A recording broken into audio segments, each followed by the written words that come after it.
Hi everybody, this is Giovanni here at FrapTools, and what you just heard is what I will come up with over the next 20 minutes or so. I'm gonna do another live patching session based on 3 random techniques picked from our archive. This video is live, so no overdub or no second takes whatsoever, and wants to show the thought process behind an improvised patch with our modules, including of course some trial and error and many mistakes. So let's start. So today we have the force loop number 1, the stage shift probability number 1, and the ratcheting like effect number 2. So I think it's going to be quite interesting because we have 2 techniques, the force loop number 1 and the ratcheting effect number 2, that deal with FALISTRI used as LFO. So I'm gonna start with the first one, the force loop number 1, and see where it's gonna lead us. So in order to recreate that technique, I need to set my brain source green oscillator to its low frequency range. We're gonna patch the final output to the CGM just to have an idea of what is going on. Set some mild wavefolder levels. So the idea was to use the green LFO through the modulation bus to modulate the timbre parameters.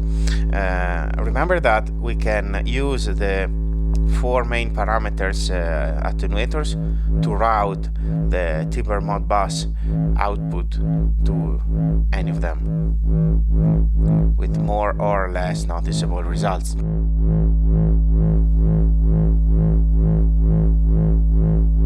And at this point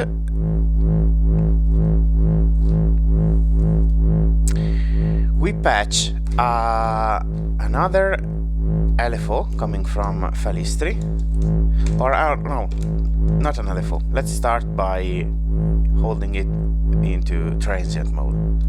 You will see why in a minute.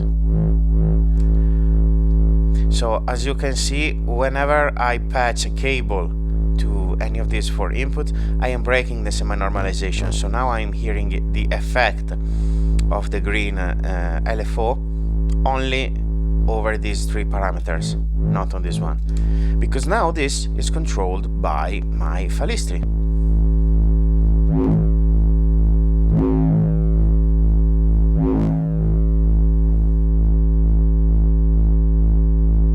And this is when the force loop input comes in handy. So what it does is that if the generator is set to transient or hold, a gate high signal patched to this input will force it to the loop state as long as the gate is high. So for example, if I set my green generator to transient and patch the end of rise to this, you will hear that it's gonna loop. And the idea behind the force loop technique number 1 was to use as a gate high signal the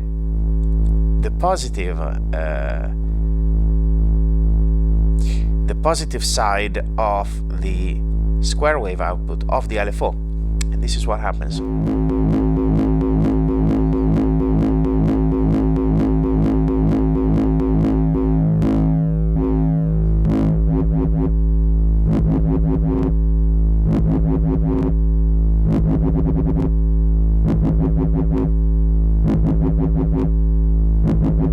So I set the LFO to a slower rate and the FALISTRI LFO to a faster one, so that you can hear that every time the square wave, the brain source green square wave is positive, this is gonna loop. I can route it of course to any other parameter.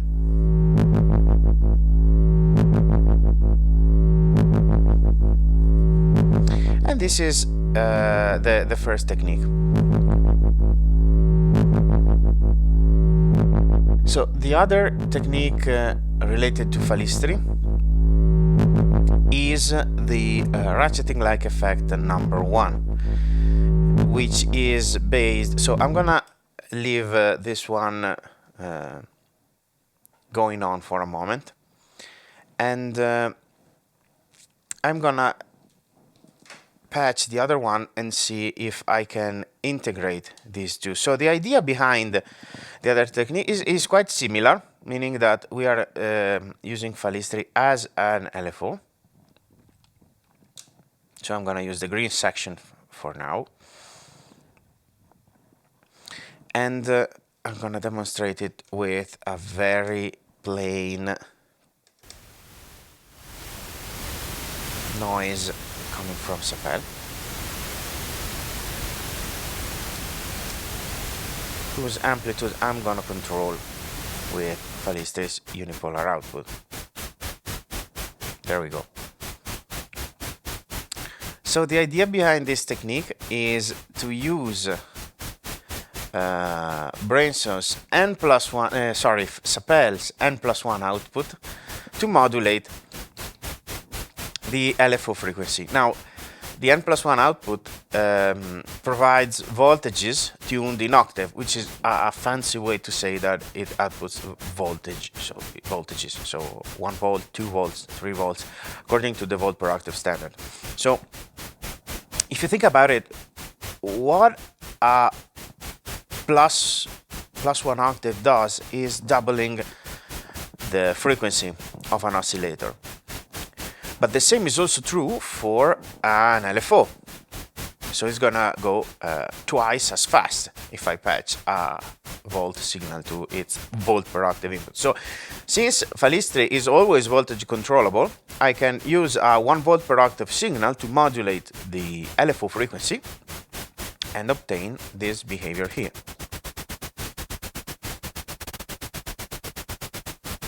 Which is a sort of marching band snare riff. And to be even more precise, I can use or at least to lock, because now I have 2 separate clocks going on. So I have this LFO and the Sapel clock, and they are not talking to each other. So one idea is to use the Sapel's clock output to force the behavior of my Falistri to its raising stage. And of course, this is always relative to the frequency.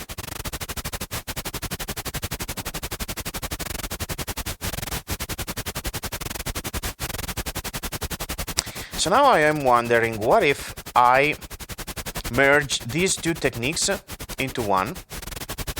So instead of using Sapel's clock, I'm using the Brenso's clock. So at this point, I'm gonna make several copies of this clock, because the third technique we are gonna see is on the USTA, and I have the feeling that I may need to lock USTA to whatever we're gonna set up with these 2 techniques. So this is gonna force loop Brenso, and then I'm gonna route the same clock to Sapel and override it.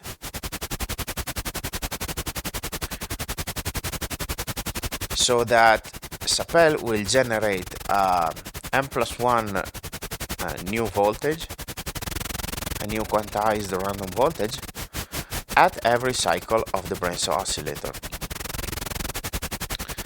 And let's take this out for a moment. And I am honestly tempted to route the N+1 output straight to the yellow volt per octave. So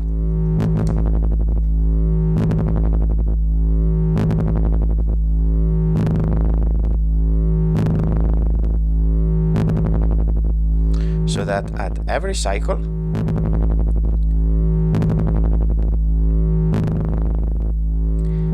it will have a different rate, which is not that bad. Gonna play with the waveform shape. This is perhaps too fast.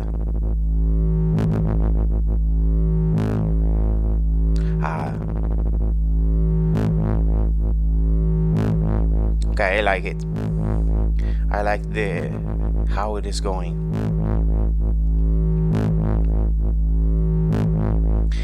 So the idea behind our, so I'm gonna take this out for a moment and simplify and declutter the patch, so to speak. Then we have the stage shift probability number 1, which is a technique that a friend of ours, a musician, Gattobus, suggests us for sort of even more controlled use of the stage shift function in order to create a strictly probability-based pool of values that we can use to animate our sequence. I'm gonna post a link on in the description to his original performance where he used this technique for the first time. So I'm gonna set up a new track on the USTA, and I'm gonna work just with track 1 and pattern 1. So I am going to set let's say a 16 stage pattern. Everything is 1-to-1. All the stages have the same length. This is not what we are after now. I am gonna populate my 16 stages with just the notes that I need. For example, I can assign this note to a C, these 4 stages to a C, and then these other 4 to an F, and these other to a G. Of course, I'm not playing with Brainstorm in tune, but you get the point. So I got the first, the root note, the 4th, and the 5th. So the point is that if I take advantage of the stage shift function, every CV patch to either of these input will shift my playhead around, and if I use a random voltage, it will randomly shift across my 16 stages. So if I have 4 C's, 4 F, and 8 G's, I'm gonna have the 50% of probability that my note will be a G, and the 25 that it will be either C or F. So it is a very clever way to control not only the notes that you want to appear, but how frequently they might appear. Let's see. So this is, I'm gonna patch it straight to the yellow Brainstorm oscillator. This is gonna sound super bad right now because they're not in sync, but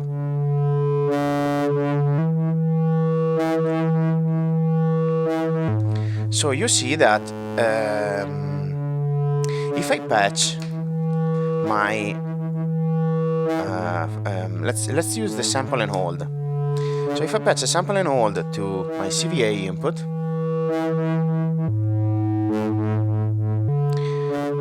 and access the track menu for track 1, and go to the stage shift function and assign it to CVA, you will see the playhead jumping around.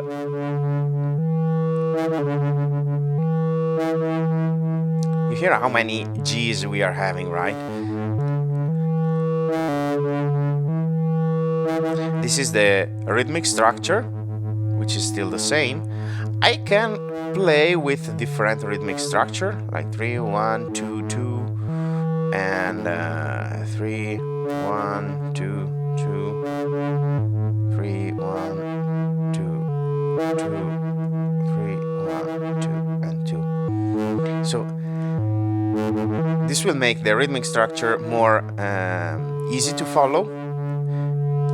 But if I go to my stage values, let it be CVA, CVB, gate A, or gate B, whatever, you see that the playhead is going crazy because USTA is replacing what's happening on a rhythmic structure. It's replacing the values with other stages, so it's just shifting the melody apart from the rhythm. Now, my idea was to use my clock to trigger my USTA, to drive my USTA sequencer.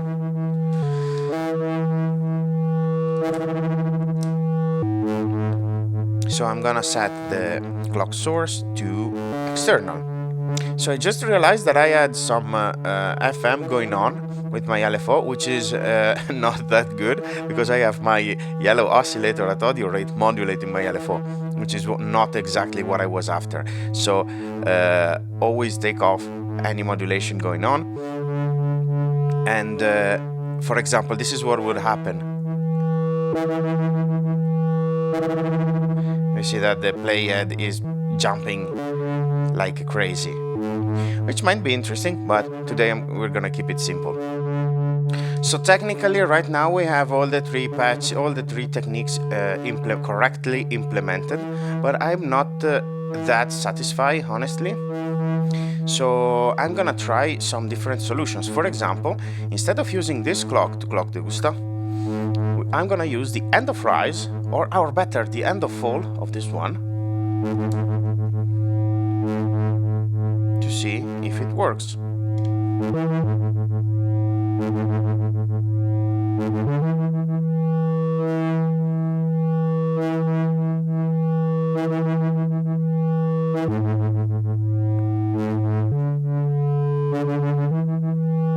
And to give a better rhythmic structure to it, I'm gonna set all the gates to 1, and then I'm gonna use the gate output,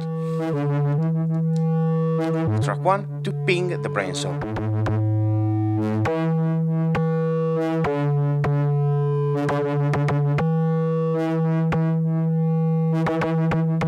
I can also try to tune it to another pitch, so I can shift it down.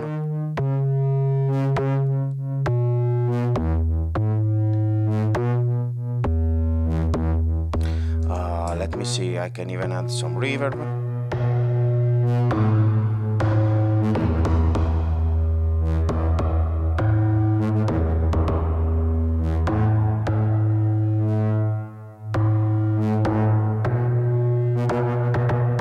I don't like the fact that the ping is gonna I don't like the fact that the ping has this booming effect over the reverb. So I'm gonna use a sort of workaround to give a more texture, but still keeping the rhythmic hits of the ping circuit very sharp and clean. So I'm gonna use the square output patched to the pulse shaper output, patch it to another channel, keep the volume all the way down, set the reverb in pre-fader mode,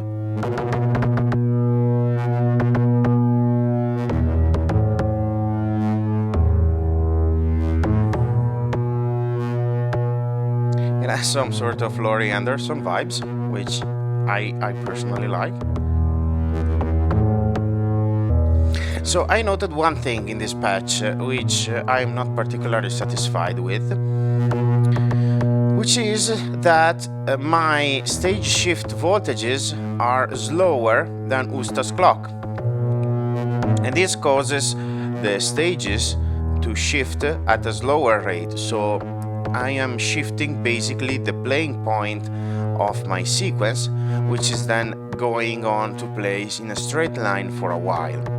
And to avoid this issue, I am going to do another workaround. So instead of patching this end of rise output straight to the USTA, I'm gonna duplicate it as well and use it as a second clock. As a matter of fact, I can even sum it to Brainstorm's LFO, but no, that's not the point, because this is gonna stay high for a while and it's gonna override my clock, so no. And then I'm gonna patch it to USTA, so this is gonna be our trusty clock, but also to Sapel Green generator, so that now my sample and hold will be in sync, and you should see the playhead moving at every stage, because now everything is locked.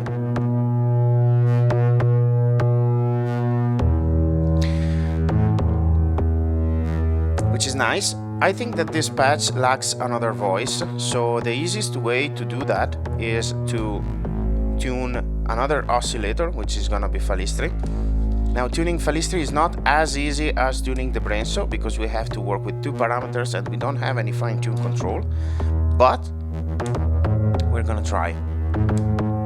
So what I did is I duplicated the CVA with the 333, routed to both oscillators, and I'm gonna try to tune them by ear.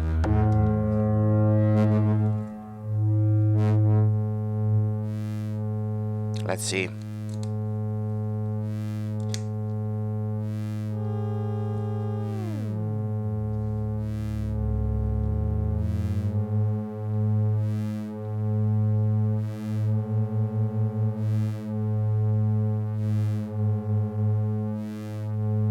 Okay, I think it is reasonably in tune. Then we're gonna play with this one if we need it. So let's go back to our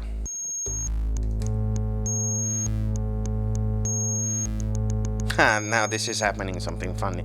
I have my LFO, which is controlling my Falistri's volt per octave, but now I'm gonna use another track on the USTA sequencer. I'm gonna want to make sure that all my tracks are running to the same external clock. Keep the ratio to 1:1. Steady pattern configuration, steady stage configuration, all with the same length. I can actually set up just 2-stage sequence, and I can.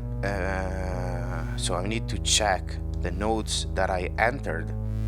I transposed it down by a fourth, so this is gonna be G, C, and D. I can also tell it by the LED. So I can set another sequence with just C and D. Let's see. So I've got C and a D. I'm gonna transpose them up.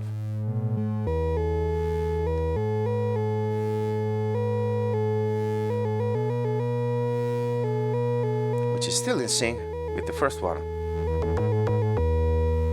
Now this sounds like a siren, but as soon as I enter some gates, like this one,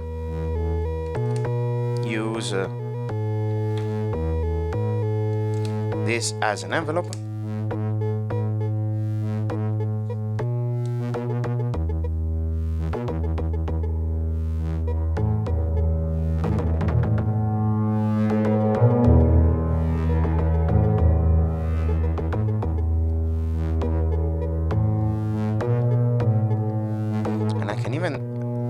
about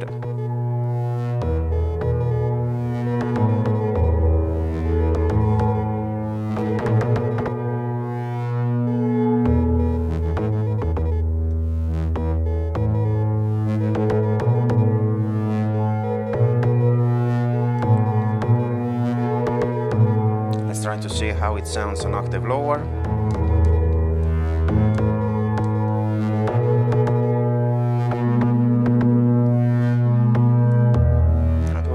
Better. I can try to play with the waveform to be. Okay, nice.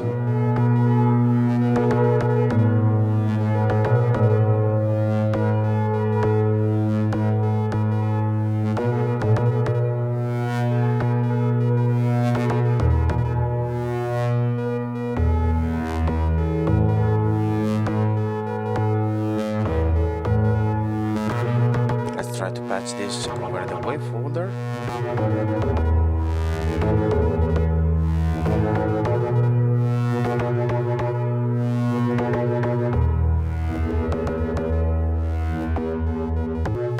So I'm gonna do a brief recap of what is going on here, because I got carried away by the patch. The green LFO is my main clock, which I duplicated and then patched to first sapel and the FALISTRI's force loop input. So at every cycle, Brainsaw is gonna pick new random values and make this LFO loop. I set the end of fall of this LFO to clock the USTA sequencer, whose track I filled with the notes I am interested in playing, but at random. So I use a copy of this end of fall clock to clock sapels, sample and hold, so that at every cycle of this LFO, USTA will shift my playhead along track 1. Then internally I routed the sine wave through the mod bus to modulate the timbre of my bass sound. And on top of that, I just set up a very simple 2-note sequence on the USTA using FALISTRI as an LFO. If you want to create a patch with the same techniques that I use today, I will link to them in the description. If you want to share the video, feel free to use the Frapp Ideas hashtag so that we can take a look at what you came up with. I hope you had fun, and I'll see you next time.